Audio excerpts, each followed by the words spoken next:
decimals, rounding. Let's first cover some rounding rules before we get to our examples. So the first one is we're going to identify the place value that we're rounding to, and we're going to go ahead and underline it. Then we're going to go ahead and circle the number to the right of the number underlined. This number tells the underlined number what to do. So if the number circled is 5 or greater, so it's 5, 6, 7, 8, or 9, then we're going to add 1 more to the number underlined.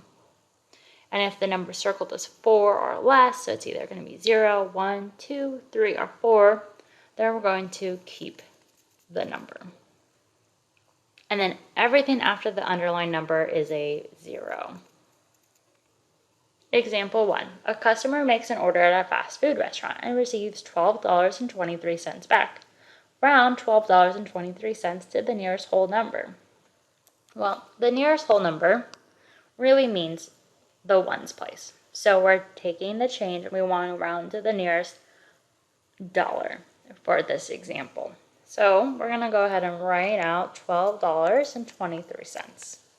Now if we want to round to the nearest whole number, let's go ahead and underline that 2, because that's the number we want to round.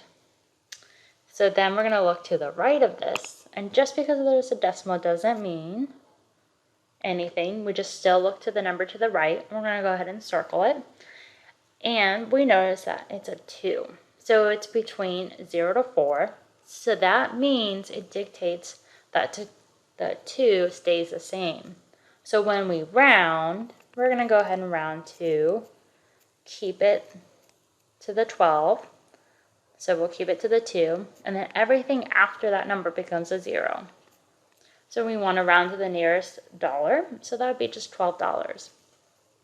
So we can go ahead and say that this is our final answer. Now, technically you wouldn't even need to include the decimal and the 2 zeros, but in WAMAP or in this answer, you could do it like this, or you can show it like this. Either would be accepted.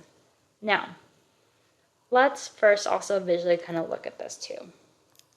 So, if we had a number line, if we want to round to the nearest whole number, we know we have 12, and then we have 13. So those are the 2 whole numbers between 12 and 13, because 12.23 is in between those 2.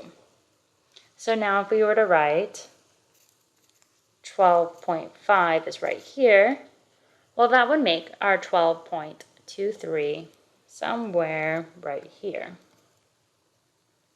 We'll just kind of do a bigger one. Well, we can see if we want to round to the nearest whole number, our nearest whole number is going to be to the 12. Right? We're going to go down to the 12, because going to 13 is a much greater distance than just going to the 12. So we can now visually even see this on a number line, why we would round it down to the $12, or to the 12. Now let's do another example. Example 2. Round $12.23 to the nearest tenth.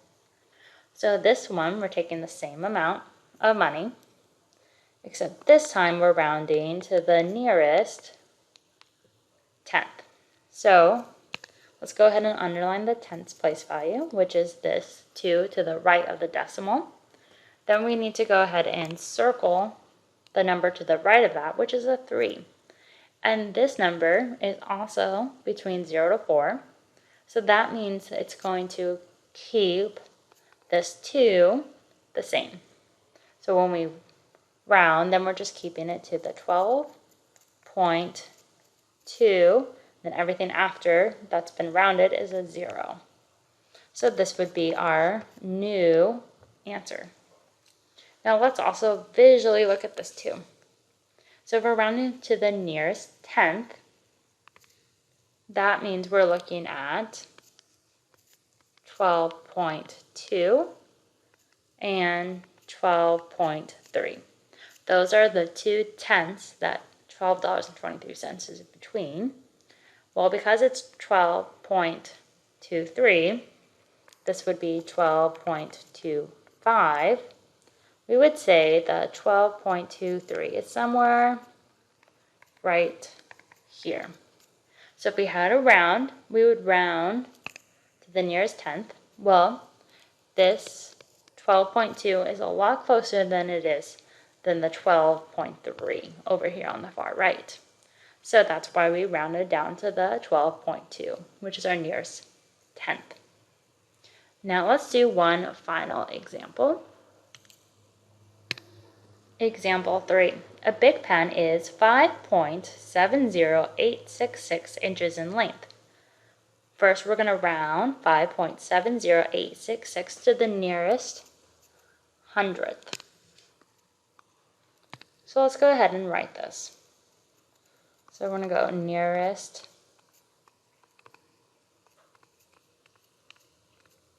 hundredth. So we have 5.70866. So let's go ahead and locate the hundredth place value.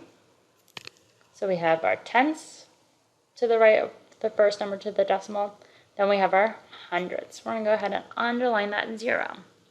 Then we're going to go ahead and circle the number to the right of it, which is an 8.